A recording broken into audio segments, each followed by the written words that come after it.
In my 50-something years on this planet, I've learned a number of things, but specifically these three. Life's too short for bad coffee, bad wine, and bad audio. Now, I can't help you with the coffee or the adult beverage bit, but I'm about to revolutionize your audio in the next 10 minutes. If you're like me as someone that's been around the block a few times, or maybe not, and is looking to elevate your home audio setup, you're in for a treat.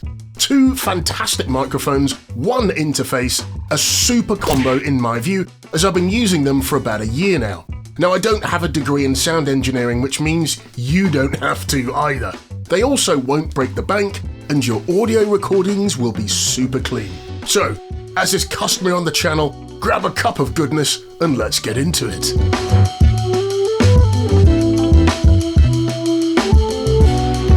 I'll leave links in the description to all the gear and more that I've found helpful and that I use on a regular basis.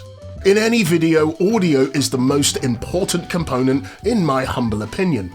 So when I knew that I was going to be doing a lot more work from home, I decided to invest in a solid audio setup. My original audio interface, an Apogee Duet 2, had packed up, so I replaced it some time back with a Universal Audio Volt 2 until I upgraded it to the UA Volt 276 about 6 months ago.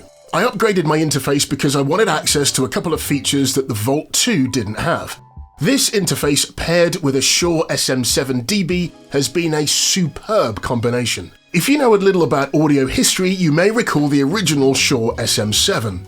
This microphone was used to capture the late Michael Jackson's vocal tones on Thriller. The SM7DB is its modern, user-friendly cousin and bolsters the lineup. I'm sure you will have seen podcasters and YouTubers use one of these two microphones. So you may be asking, why did I choose the SM7DB versus the regular SM7B? Well, simplicity.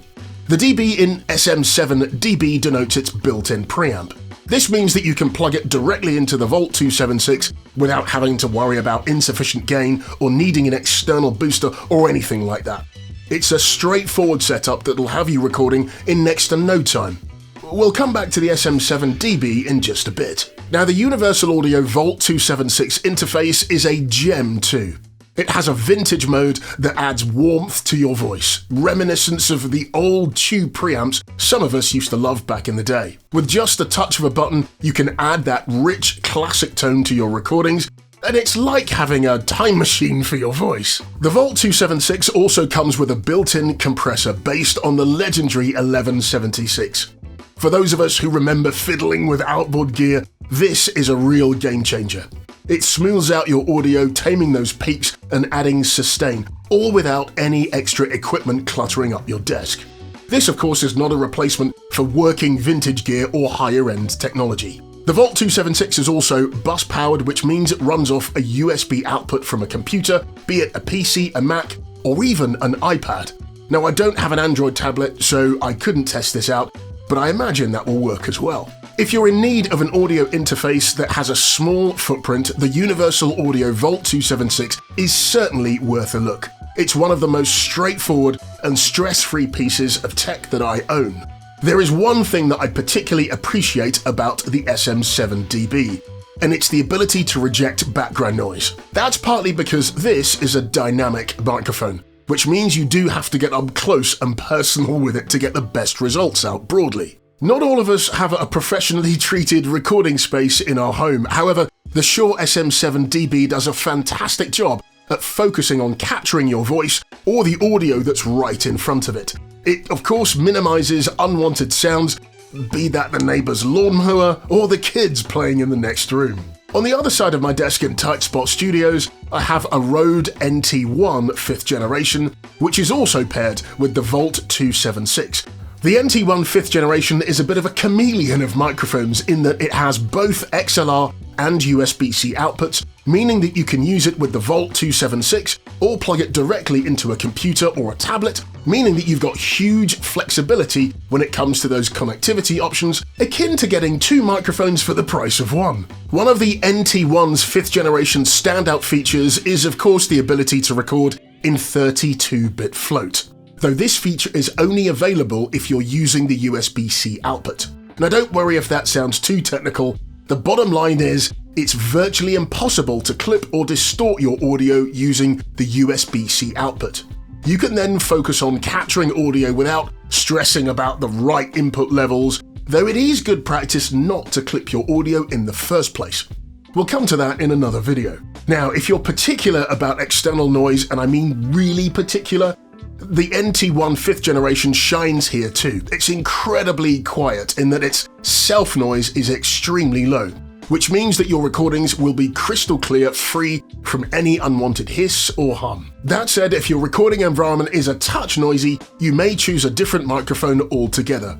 This is because the NT1 5th generation is called a condenser microphone, and it's great for picking up all sorts of noises in really quiet spaces.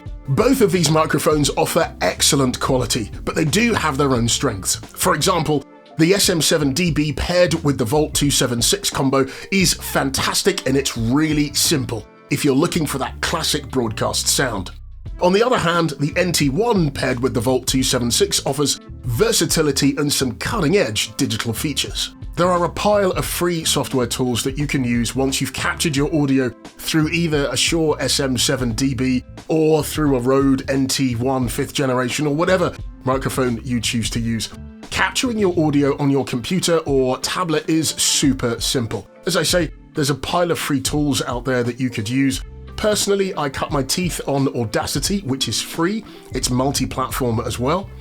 If you have an iPad, you could use something like GarageBand or GarageBand, dependent on where in the world you are, to capture your audio. And if you can get power to your device, there's no reason why you couldn't even use your smartphone to capture audio if you're in a pinch. My audio capture software of choice is Adobe Audition. That's partly because I use the Adobe Creative Cloud suite to do all things video, but you don't have to start with anything that's as complicated as that. Up-leveling your audio game when you're on conference calls will mean that you sound absolutely spectacular. I use this particular setup in Zoom and Teams and also Google Meet. I also happen to use this setup with recording any audio in Riverside.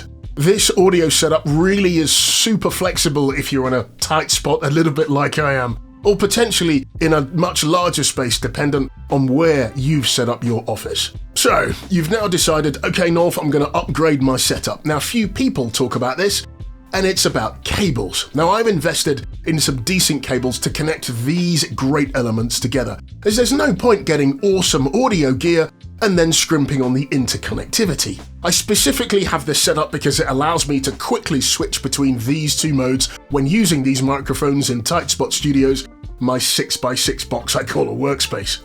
I use the Shure SM7DB when recording video content, just like this video for example, and I'll swing it into action when I'm ready. And for conference calls, I use the Rode NT1 5th generation.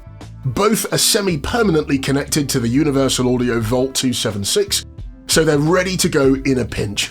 However, one thing I will warn you about, if you're not hearing anything out of the monitors, if you have them connected, or the headphone port, check that you've got phantom power active. This has caught me out too many times to recall. The upshot here is that this setup is truly plug and play.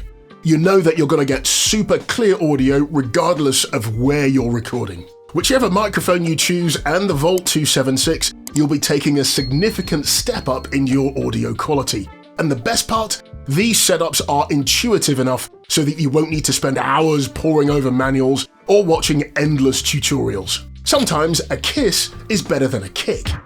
Kiss as in keep it super simple, versus kick which is keep it complicated. Once all said and done, this gear is premium, and I do hope it inspires you to create. It certainly does for me. So be sure to choose a setup that does just that. I'm keen to know what setup you have and why you selected it. Do let me know in the comments. Thank you so much for watching, and I'll see you next time.